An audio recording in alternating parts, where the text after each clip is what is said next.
It's been a week. It's been a week already, and it's only Wednesday. I'll let Candy get into whatever she wants to get into on her week, but ours has... All right, full disclosure. I'll be honest right off the top. We've been planning for a graduation party. Our little Reese is graduating here at the end of this month. Let's see. Well, in a week and a half, her party will be here. And we've been doing some remodeling and all sorts of stuff because that's what we do. We're insane and decide we're going to have a bunch of people over the house, so let's start a project and then hope the weather cooperates, our bodies cooperate, our minds cooperate, and everything works out just fine. It's what we do because we are insane. So it's been a week, and it's only Wednesday. And the other thing is usually I come to the table with clear, concise topics to talk about, but my head is just scrambled with all sorts of topics that I haven't been able to wrap my head around at all. So we could be talking about anything today. Maybe we'll talk about morality and why it seems that the people that want to claim that they have the moral high ground and want to legislate their morality are the ones with some of the most questionable morals around. The people that will harm other people in the name of their own moral code. Maybe we'll talk about parenting and just what that's like, how wonderful of a treat and tour that is. Just all sunshines and roses, dealing with that and all sorts of things. And purity culture would obviously get thrown into that. Who knows what we'll talk about? Maybe we'll talk about the fact that I can't get my mind clear and concise on things because I've been swamped at work with people constantly there, constantly calling. I don't even know how many times my phone rang today while I was trying to do stuff and people asking for this and that because generally no one's there. But for the last 2 weeks, people have been there and it's not been pleasant because my personality does not like that. That is why my dearly beloved wife is over here grinning ear to ear for the first time in a few days. That is not true. Quiet, my monologue. What the hell? So I haven't been able to recharge and get myself straight and figured out because I'm too busy worrying about other people's problems and getting that taken care of. And too busy lying. And lying like a rug, according to my beloved wife. My bride, Stop as she likes to be referred to as. No, I do not like that phrase. So it's been a week, folks. Who knows where this thing's going to go?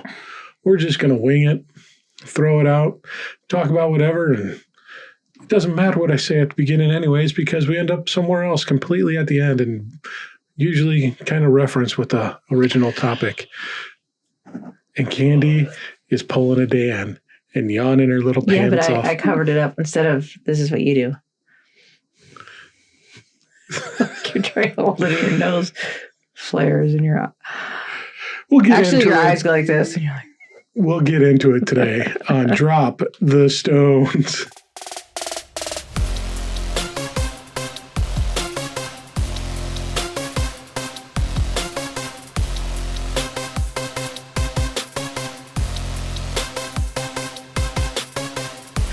Hi, I'm Candy. I'm Dan. You're listening to Drop the Stones, a weekly podcast brought to you by Candy. Have I ever had funky breath? Just judo breath, it'd be kicking.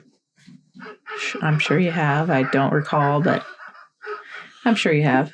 Oh, thanks. I love you too. Yeah, I was like, no, you used to kick me out of bed because I smelled like garlic. Oh my gosh, yeah. We ate garlic. You'd be like... I'd be like, go brush your face, wash your face. It's coming out your pores. It's nasty. I like garlic. Okay. Well, anyways. It's fine as long as it's not coming out your pores when I'm sitting next to you in bed and you're trying to kiss. Because that's usually what you do. You're trying to get close to me and I'm like, oh, this smells bad. What is this?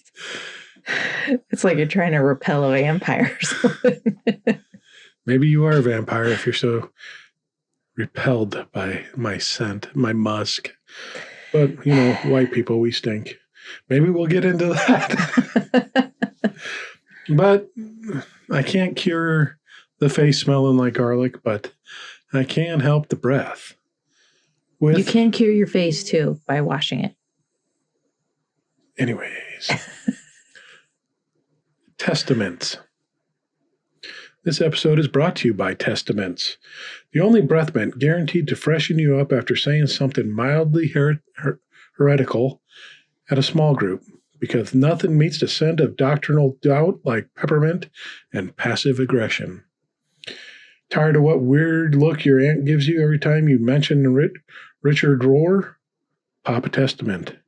Accidentally called the Bible a complicated anthology of ancient perspectives at Thanksgiving? Testament.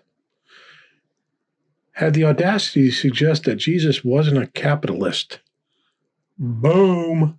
Testament. Now in 3 refreshing flavors. Original cinnamon. Blessed are the peace mint makers. And for the spicy ones, fireproof hellfire habanero. Burns going down and coming back up. I don't think that would smell very call. good. Does hot pepper breath smell good? Oh, it smells wonderful. Mm. Use promo code evangelical at checkout for 10% off your first soul searching session. That's Testaments, because if you're going to question everything, your breath might as well be minty fresh. Back to the show. So, we've already established that most things about my natural being repel you. That is not true. Knock it off, Daniel. Okay? My breath, my face. Not it. No. Stop. Referring to you as my lovely bride. You know I don't. I do not like it when you call me your bride. I don't know why. Because it reminds me. I do know why. It reminds me of the Duggars. Oh. And he's always like, my bride. And fundamentalists do that sometimes. The husbands. And it's almost like a possession. I just don't like it. You want to go mini golfing with our kids? You'd be like, someday you have to be able to do this. So I'm behind you showing you how to putt. Context for people. It was a Duggar episode. Yeah. Yeah. No. So, my mind's just fried right now. Mine is too. So we're in trouble. Yeah, this episode. No, we're not in trouble. This is where the gold comes out. Is it?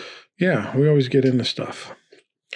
We always get into trouble when we don't have anything to talk about, so we talk about it. But okay. Let's see here. Where should we go? Last week you had a suggestion before the show, one of your couple, about parenting.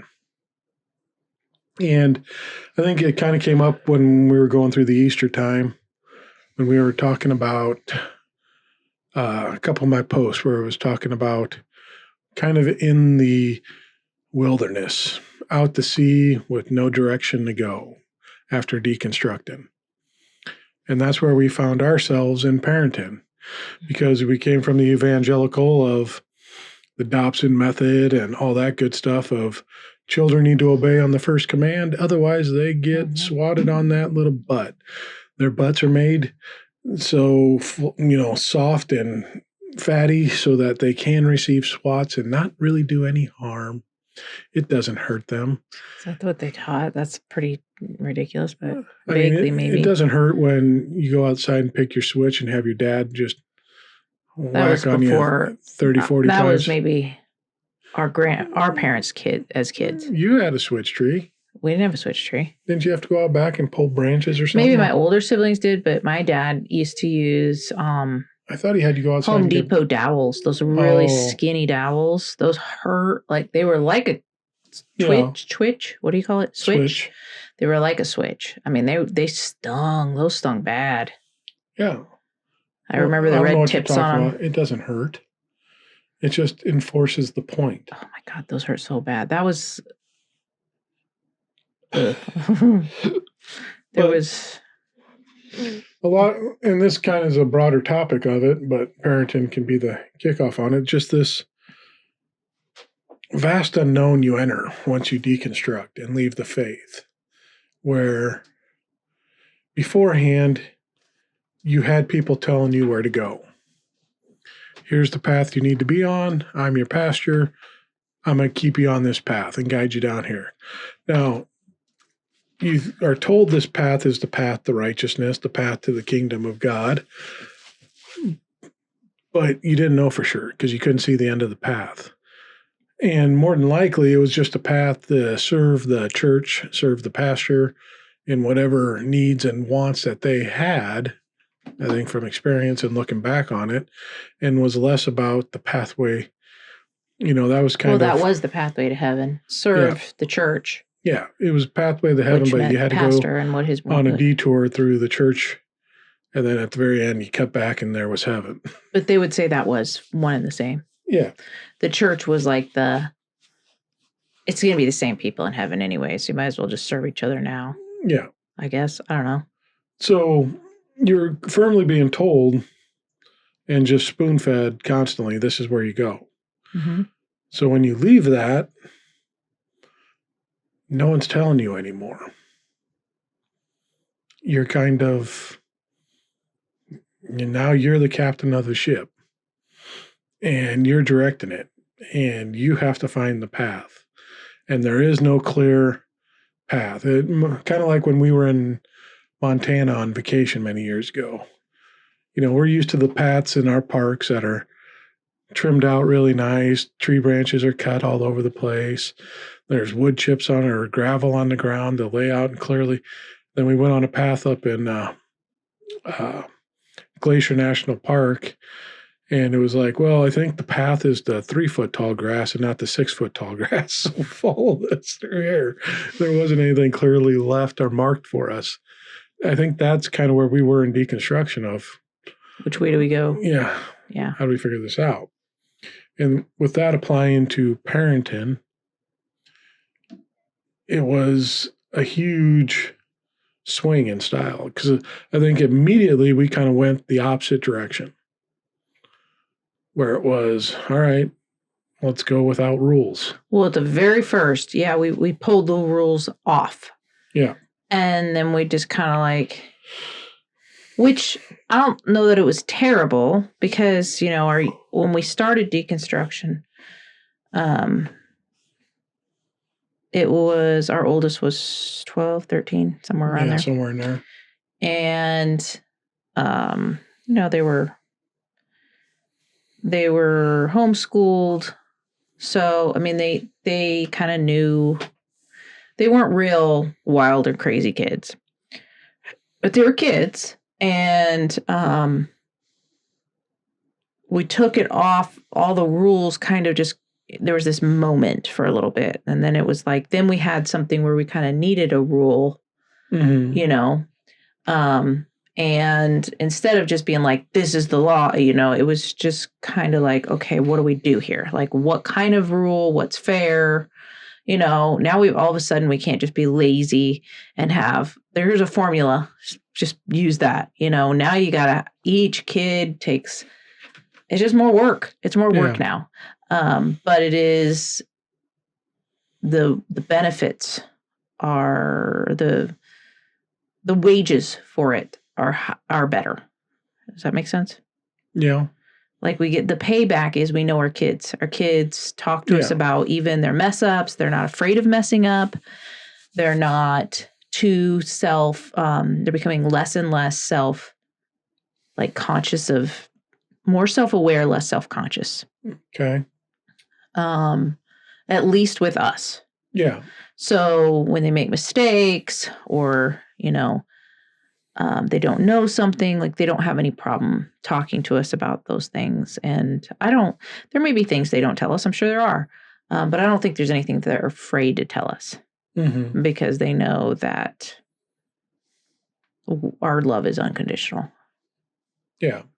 I think something you hit in there with getting to know your kids better, it was because we had these strict rules that were set up in our house and we were trying to follow them the best we possibly could. Here's what you do. There's no swearing. You say your prayers here. You brush your teeth. This is your bedtime, blah, blah, blah. Whatever it was.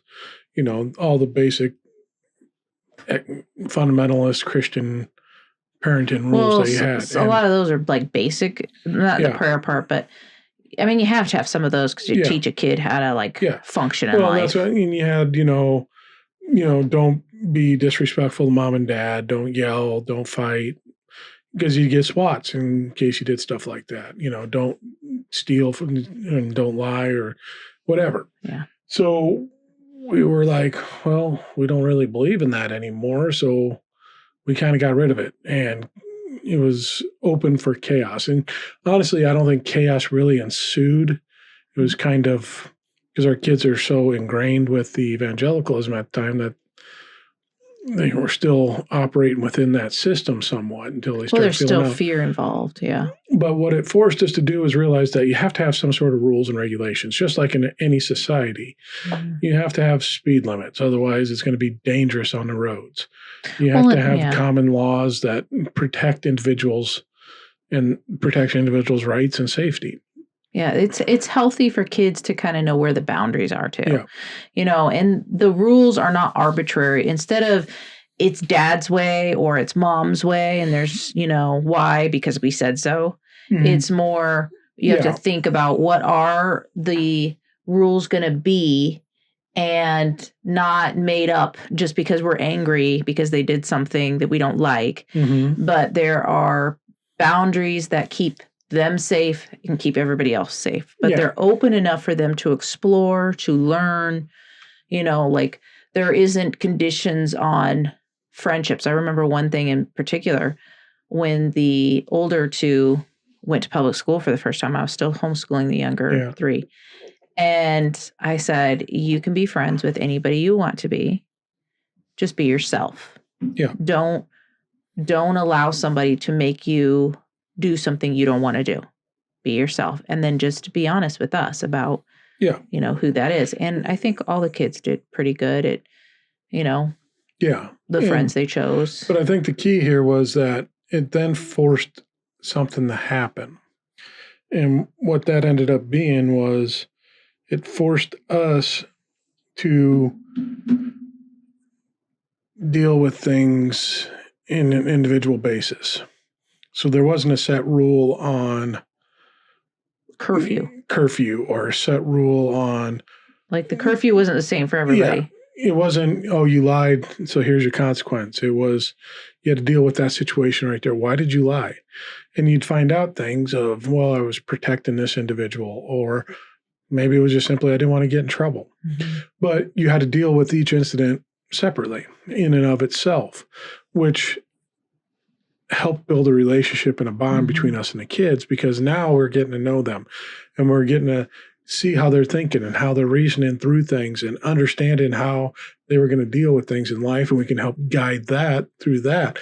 And it just broadened our relationship with them, which was kind of the wages you referred to coming from this. It wasn't that, okay, there's no rules anymore, so let chaos ensue. It was, there's going to be rules, but we're going to deal with any violation of the rules individually instead of a complete black and white. Yeah. And so it wasn't like, whereas before the consequence might be spanking. Yeah. Or as they got older, grounding, it was the same thing. Instead of, like, let's say, and I still use this one, let's say it's their turn, let's say it's Bo's turn to clean the kitchen, right?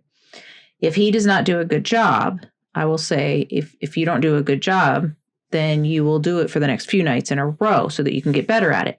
That is an appropriate, in my mind, an appropriate consequence for your action. Yeah. Hitting them, definitely never okay, but we did spank them. Also, grounding doesn't even, like, I'm going to punish you so you can't go and do anything fun. Yeah. Is not fitting. It doesn't fit the crime. But I guess in evangelical Christianity, hell doesn't fit any of the crimes. Yeah. You know what I'm saying? So it doesn't have to fit the crime. It's the same punishment for everything. Yeah. So. Yeah. Everything's a capital punishment in Christianity, it seems like. So, because that's the Christian faith. If you fall short. Well, they would say that's not it. They would say we all fall short. It's just believing in it. And then they would say, and that's a gift from God. And I'm like, okay, so that's free, right? Yes, but you have to believe.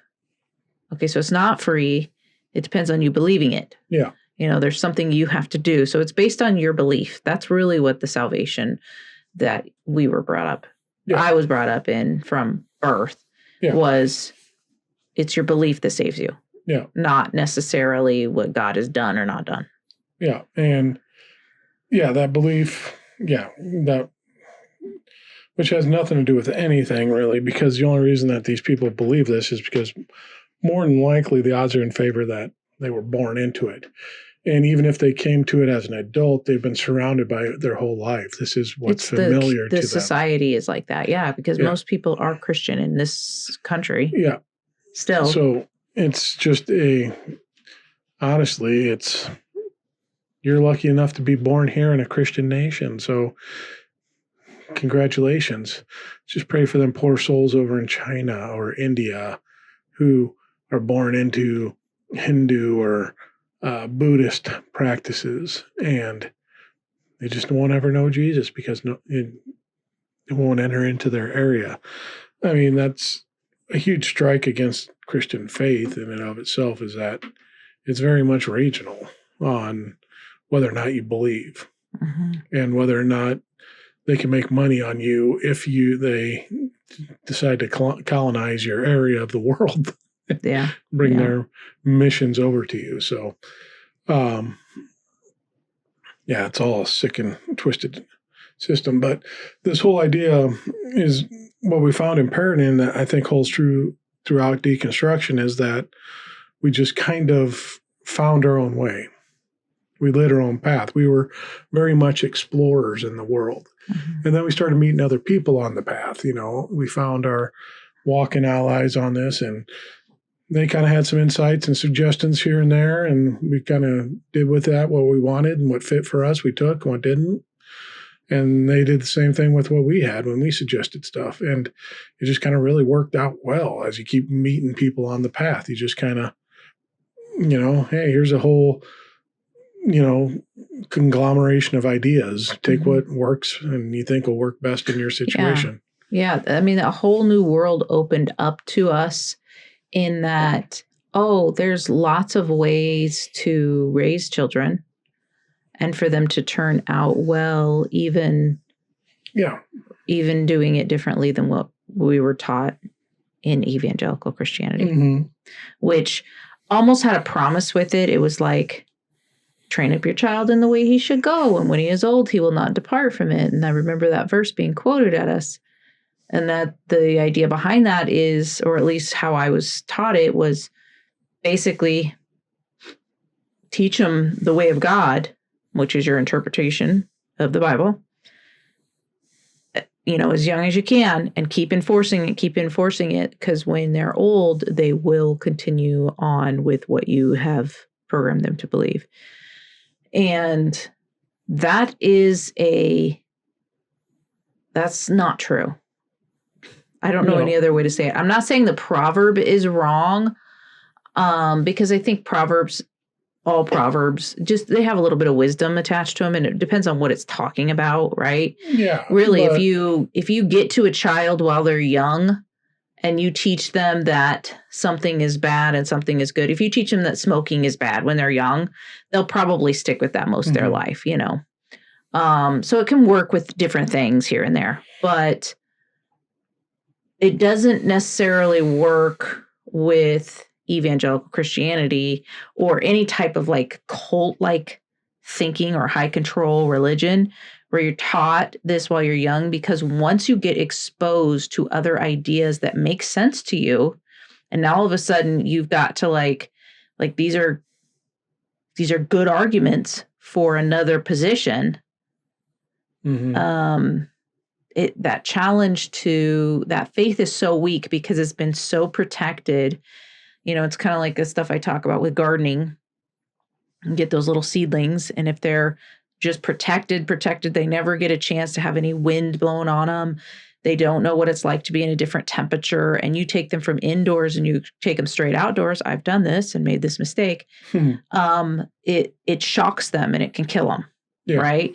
So it's the same with faith. A true faith, a true solid belief has to get tested. Yeah. It has to have the wind blown on it or some sort of resistance is basically what I'm saying. It has to have the opposing ideas come at it to see if it can stand up to it.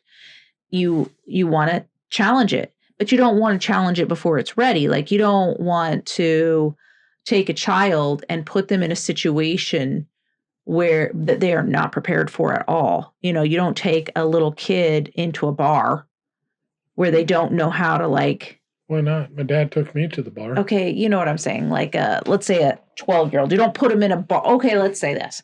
You don't put a 9-year-old on the subway probably alone.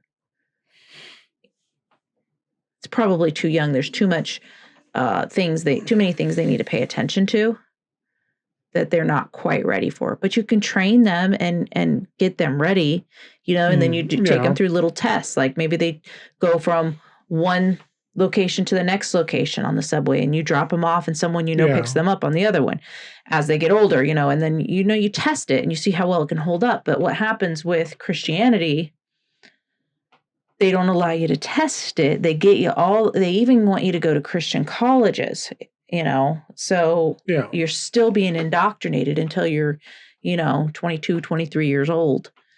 And then they're hoping you still will stay in the bubble. You'll get married really young, have children, get back in the church regularly, and so that you can stay indoctrinated. Yeah, that's the whole plan. Is if you get married young, then you're stuck in it. Yeah. Because now you're relying on that to kind of hold you accountable. And it's... Well, and if you're born in Christianity or you're born in high control religion, you are, like I was, your whole community is Christian. All your friends. Like, I wasn't allowed to be friends, really, not close friends with people who weren't believers like me.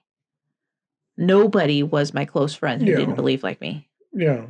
Because you are encouraged and actually basically straight up told to only have those kinds of friends, because other non-Christian friends will pull you away from God. Yeah. So that's why it gets really hard to get out of something. If you start to believe differently or start to think somewhat differently, some people just stay, I think, for the community, because they know that if they show who they are or what they believe, it's not them changing, it's their beliefs are changing. Yeah. All of a sudden, when they start to, like, if they're starting to deconstruct, and then they would lose everything, which is what happened to us. We didn't think about it first. We just kind of ran. Yeah. We didn't think it would go the way it did either. We didn't have a word for what was happening. We were pretty naive when we... Well, deconstruction wasn't even I'm sure other people had deconstructed, but it wasn't a movement like it is now. Yeah. And that was pretty much from COVID, where the big boom of that came. Yeah, when that started, really took off. I think that's probably right around when the word when there was a word for it. Yeah. But, I mean, there's so much that came into that. So, I mean, we're in this wilderness of whatever, and we get accused of all sorts of different things when we left, and then we see it from other things, well, what are you going to do for your morality? How do you know what's right and wrong if you don't? And it's like, you don't need a book. You don't need a deity to tell you what's right and wrong to do. No. I mean, it's a sad statement if you do, because if that's the only thing that's holding you accountable and keeping you from doing things, that's scary. And I don't want you ever to leave the faith, because... Yeah, like the people who say, like, how do you know, like, it's wrong to, like, kill, or, like, they want it. I'm like, I don't want to kill anybody. What are you talking about? I have zero desire to kill anyone, and even someone I would when we deconstructed, totally disagree that's with. What we're told by a lot of people was, oh, so you want to go out and, murder babies? Yeah, murder babies, or you're all for people getting beheaded, and it's like, what are you talking about? No, you don't need to have a deity to us. Is that something we like to do? Like, do you even? We didn't turn into like because to them the programming is unbeliever is evil, wants to do evil all the time. Like, we were told that our hearts want to do evil. Yeah, it's not even unbeliever. It's our hearts are corrupt, and their desire is for the evil in the world. That's So what they think. Yeah. you want to go out and just harm people all the time. That's what you're, and It's like, and I remember no, believing oh my that, but that was goodness. the fear is you're lucky you're here in these pews right now, because if you weren't, you'd be out assaulting people all over the Okay, place. but how did you believe that? I never thought about it really. I know, It was that's the just thing. We don't think about it because Yeah. if you think about it, we definitely worked with people who didn't believe like us.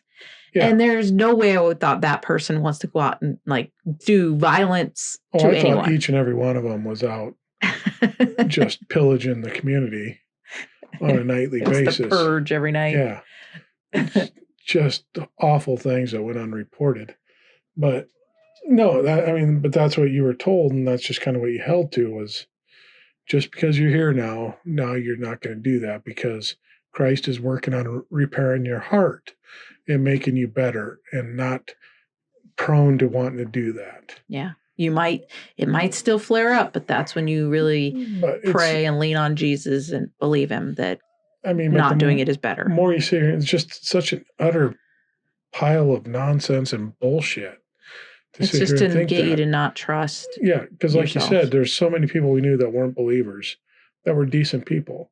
And we even knew people in the faith, good atheists could be as good as any Christian. They're still not going to heaven. Yeah. Okay, but how could they be that good atheists? Because they got this on their heart, and this is what they're going to want to do. Why are they not doing this? Yeah, they're not doing the things you're saying. They're being kind and treating me with respect when I talk with them or something. It's like, I don't understand. No, but it's because they don't believe. And then it makes you, if you're a thinking person, you go, but God he thinks it's fair to burn them for eternity. Like that doesn't sit well with me. And then you have to decide, are you more, this is the line of reasoning I had. Am I more merciful than God? Yeah. Well, no, I'm not more merciful than God. So the reasoning that other people would give me to when you get to that point is, well, it's not evil if God's doing it, because God knows the beginning from the end. He knows what he's doing. So you just have to trust him. So all the evil things he does, it's true justice. You need to just change your mind about what justice is. But then. Oh, shit. I remember it was in our legalistic church, we were talking about Pharaoh. Mm-hmm. And I can't remember who asked it, but they're like, so was Pharaoh then created just for the sole purpose? That might have been my question, because I remember wondering that so bad. But was he created for the sole purpose to defy God? Because it seemed like he wanted to believe. Yeah, and then God would say God hardened his heart. Hardened his heart. Yeah. So was he solely created to, and that was the teaching was, yes, Pharaoh was put there as an example to everyone else. So he was created to be this villain, right, in this story, and then burn in eternity. Yeah, like so he's being punished in eternity for that. But then they would say, but then they would say, no, God just let him do what he actually really wanted to do. But it would say it would sound like, well, he was thinking about giving in to the demands that Moses was giving him and Aaron. Yeah. Moses and Aaron were giving him, and then it would say God hardened his heart. Like, what is going on? Why does it sound like God is making it so that he doesn't, and then going to punish him forever? So it's like God created billions and billions of people just to save millions and millions of people. So the other billions and billions of people are created just for the sole purpose of the elect. Okay, yes, which makes the elect, or who they think they are, feel very special. That's what love is to them, that they are set apart as something special over others. Yeah. If they're set apart like everybody else, they don't feel special anymore. Yeah. You see what I'm saying? Yeah. So it's less, it feels like less good news to them when you tell them that we're all one, that we're all part of the divine, because they want to be special over others because they've identified that hierarchy as a loving position, and it's not. It's actually cruel to some and favor towards other for no other reason that you can think of except for that person just willy-nilly picked them. Yeah. And And then some think it's because you worked really hard or you followed all the rules enough, That'd be more maybe a Catholic view. Yeah, I mean, that's but really, is that any different than evangelical? No, but evangelicals always thought Catholics were very legalistic and evangelicals weren't, even though it seemed like I was under a lot more laws than you were. Pot called the kettle black. Yeah. Because, there were there was plenty of rules in evangelicals. Oh, yes, there were. But they think they're... But that wasn't, you didn't have to follow them. They're not works. They're just the path that you're treading. Yeah, so then you'd say, so then what happens if I don't follow those rules? Like, let's say I don't, a big one, okay, so wait until you're married to have sex. Yeah. Let's say I don't follow that on purpose, like I decide I'm not going to follow it. Yeah. They would say, well, then I would question if you're really a Christian. So the Christianity is proven by your works, and they will use verses to back that up, like faith without works is dead.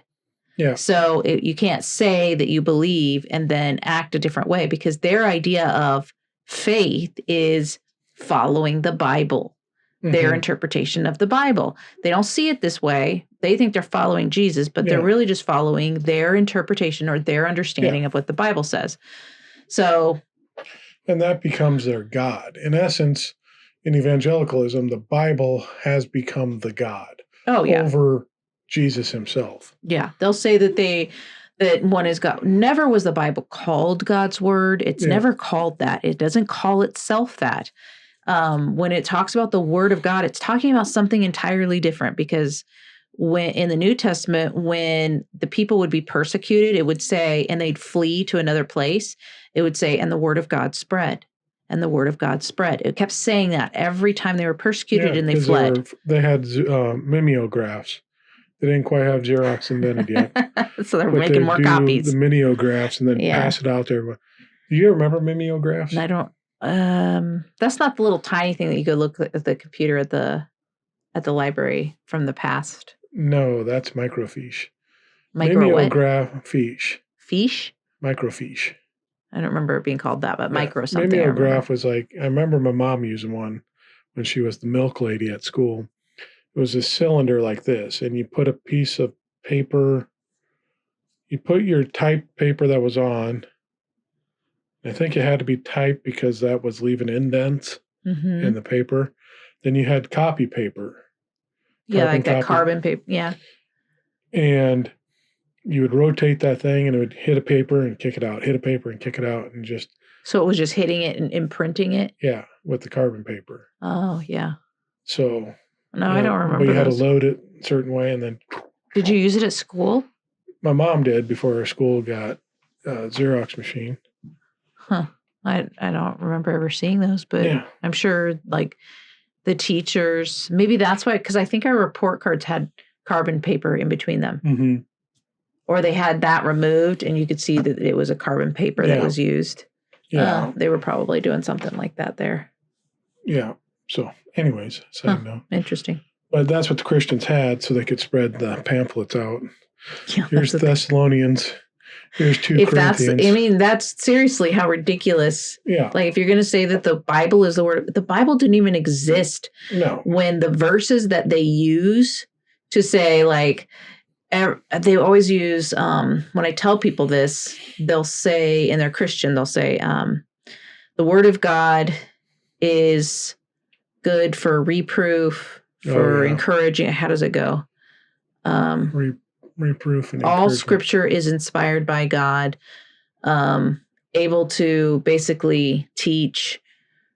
It's good for reproof, blah, blah, blah, right? Mm-hmm. But the Bible itself that we have did not even exist when it said that. Yeah, now it's referring to writings of some sort, right? Mm-hmm. Whatever those are or what those include was not even known to the people when it was written. No. It was, they might have known specifically what writings it was referring to. Maybe some of the Torah and that where it was referring to those stories, maybe that, but not what we hold in America, like the Holy Bible. That didn't exist. New Testament, none of it. No. So. Yeah. So, you had Yeah, it's all in the imagination of these Christians. What best suits them to work in their manipulation and control. Yeah. So, But yeah, they try to, when we were deconstructing, they went after this morality aspect of everything. And honestly, I think if you were to look at it from a non-biased point of view, I think a lot of people would say the religious mind is very morally corrupt. I feel like it is. It's caused so many issues and so many problems in the world in general. I mean, a lot of the wars, if not most of the wars, are caused because of religious issues going on or moralistic ideals, even to the fact that it's more moral to be capitalist and not communist. So we have to make sure capitalism stays strong inside the world and protect the capitalist countries, or as we want to refer to it, free democratic societies, and fight for all that. And it's this moralistic high ground. And the people that want to police and legislate their own moral, just moral, their compass, their moral, just their morality. Yeah. They want to legislate their idea of morality. It's probably some of the most dangerous moralistic codes that are out there, because those are the ones that want to be done with LGBTQ. They want to be done with women's reproductive rights. They want to be done with just basic freedoms and choice to individuals. If they don't look like them. But even there are women and some other minorities that are okay with rights being taken away. Like they're specifically women who say women shouldn't be allowed to vote. I don't understand that. I'm like, do you not know that you're a woman? And maybe you don't identify as a woman, but you look very feminine. So maybe you are part of the LGBTQ community and maybe you shouldn't make laws against them. Or maybe, it's just weird. Yeah. There's like this one girl, I think her name's Pearl, and she's pretty famous in the... No, I know who you're talking about, yeah. And yeah, she says things like against women. Yeah. And I know she identifies as a woman, and I'm like, what are you doing? Why would you want to take your own rights away? Do you realize you're without a job? You ain't going to be doing what you're doing now. Yeah. If they have their way. Well, and it's like the trad wives we talked about. They want to strip away some of their abilities to perform outside of the house. Which is fine if you want it just for yourself. Yeah. But to legislate that for others is crazy. Yeah. Like to take it away so that you never have the right. Let's say you change your mind. Like you're going to trap yourself so that you can't change your mind. Or people when I heard somebody call him Felon 47. And I kind of like that name. When Felon 47 said that, what did he say? I'm kind of losing my train of thought. It's been a week. He said, I lost it. There's plenty of shit that he said. There's no need to get into it. Was something that women, when he said you won't have to vote again. Oh, yeah. You know that? I saw a woman saying, I don't care as long as he gets in. I don't care. I don't want to have to. And I'm like, do you think you'll always think the same way you're thinking right this moment? Like, yeah. And there's a lot of people that aren't thinking the same way. Or as they did what about your moment. Grandchildren or she was an older woman. It's like, see, there's a topic we can get into to finish this off. Something that crossed my mind the other day. So another thing that so many fucking things have been going through here, and I just haven't been able to capture it because you know why. I need time alone for a little bit to process shit. And I haven't got it. But I was thinking about my parents and how we were watching Fox News and the whole dog farts are going to be outlawed. Liberals the dogs are bad. It said it was a Fox News clip. They were watching Fox News, and it said on there like liberals think dogs should basically be banned or something, but they think they're bad for humanity or for the earth. And we later found out, our daughter informed us and educated us that this is what millennials are doing. No, Gen Z. Or Gen Z's doing. They're putting out ridiculous stuff to see like if Fox will pick it up. Just to troll Fox. Yeah. Which I was like, they need to stop because some of these boomers believe everything. And some of them were. At your family, they were like, this is crazy. These dumbass liberals out here trying to ban dogs. That's when I was like, this cannot be true. Yeah, and it wasn't. But it got me thinking on something to address to them is that a lot of these boomers voted red. And it made me think, because I know they're saying we need to raise the voting age to 22, 23. We can't have 18-year-olds voting. But I started thinking on this line of, should we even have, in that same logical sense, and don't trust me, I'm not thinking this should happen, but should there be a cap on how old you can be to vote? And just for the sole purpose of, you may not have much time left. You may not last through this term. So should you be making a decision on it? The people that are going to have to deal with the repercussions of this. I mean, that's an interesting thought to explore. Now, I would say if they're not going to get any representation, you can't tax them. And they have to pretty much just be able to live life the way they want, maybe be provided for, like with some sort of Social Security. Yeah. They have to have all of them, not just some, all of them need to be treated really well, really respectfully, but yet they don't vote because they're not going to be around, or the chances are high that they're not going to be around. So once you hit a certain age. In all honesty, I don't think there should be a cap on, if you're 90, you should be able to vote. But should you? Just kidding. I don't know. But I think a responsible thing, and they're not going to do it because, I mean, they're not leaving office. We have an octogenarian running the fucking country as we speak, and we've had an octogenarian running the country. Say that word again. Octogenarian? Octogenarian, 80-year-old. I have never heard that word before. Well, you're welcome. Octogenarian? Octogenarian. Octogenarian. Okay. So we got these 80-year-olds running things, and there's no reason why they should be. No. Because they're thinking about themselves. And these people running things should be setting up for the future.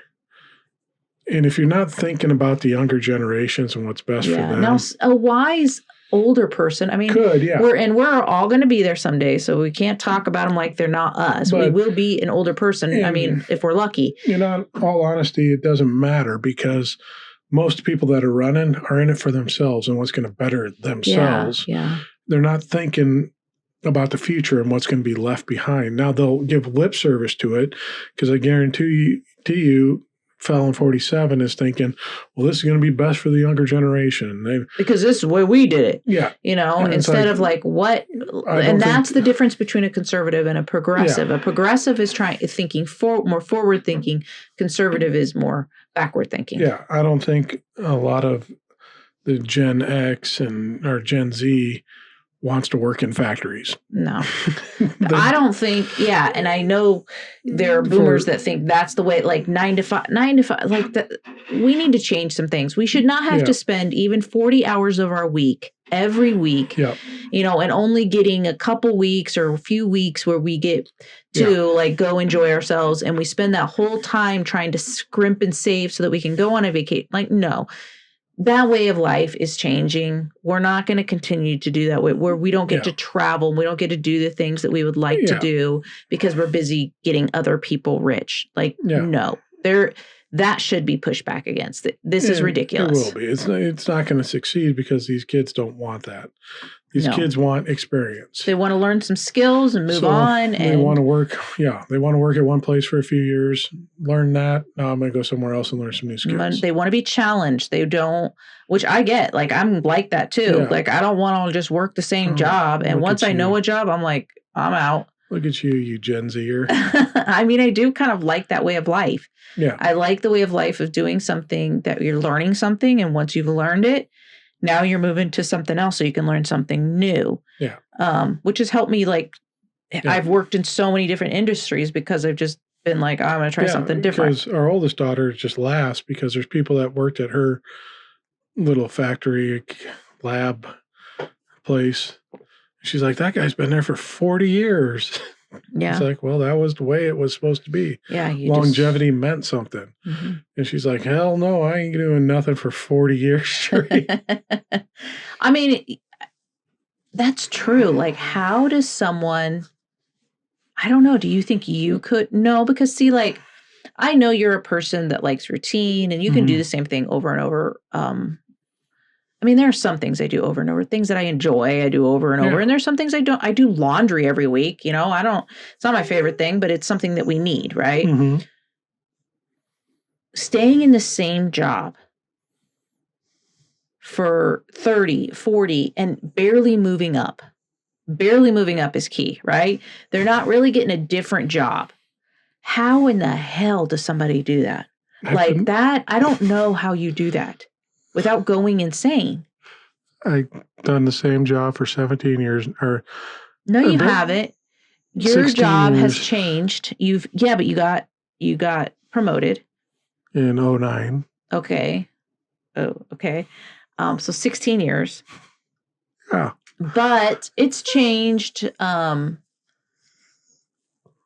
Yours is different. There's different events all the time. I don't know. There's some variety to it. But I guess I'm mostly thinking like where you were talking about our daughter. She works in a lab, but it has like a factory side. Like she works with like animal meds and she helps make those prescriptions and stuff. But there are parts of that facility that are just like shipping. Mm-hmm. Does anybody... I mean, I know that they do, but can you imagine doing a job like that for 40 years? Your mom did. She worked in a printing company, but she worked her way up. She was in the office. She worked her way up into different... shipping. Yeah, she stayed in shipping. She really liked that job, actually. Until she got got laid off, and then she went and worked for the hospital. Because what she really always wanted to be was a doula. Yeah. Did she ever do that? And I said, Mom, you can still do it. You're an older woman, but you've had 8 children. You know how to do this. You could help somebody. You know, now's your chance. Do some schooling. You could do this. And instead she went into she like ran the volunteer section, but still always wanted that dream that she didn't pursue. And it was about longevity, but she's kind of always had to support us. I don't know. It's just, I'm thinking more of like, if you don't move up and you do the same, I don't know how you do that. I don't know how somebody would do that. Like without feeling like dead. You know what I'm saying? I'm dead inside. Yes, that's what it seems like. Like factory work. Could you do factory work for 40 years straight and not change position? No. Your mind would go like unless, okay, maybe if you had some crazy exciting hobbies that you did and this just made the money so that you could do. Hold on. Let's tie this into what would that mindless, constantly repetitive work. You don't think someone with my wiring? So you could just get lost in your mind? Yeah. Yeah, I agree that part would be enjoyable. Like you could go somewhere in your head and just be gone. That's what I look forward to every day. Okay. All right. So cute. I get that. And I understand that part too, but still making something with your hands and create, I don't know. I would want to put something out into the physical world that's new and exciting and not just the same thing over and over. I don't know. Unless they made it about, I mean, I guess, and some people might not have the option. And this is where they feel like they don't have any other option. So this is what they've done all their life.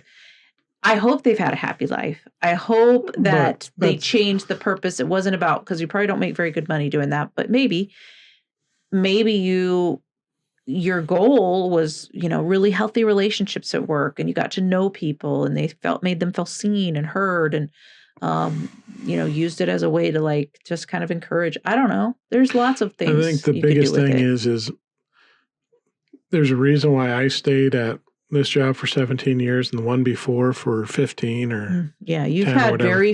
I've had a ton of jobs And compared you've to you, had but a you've ton had of it. jobs.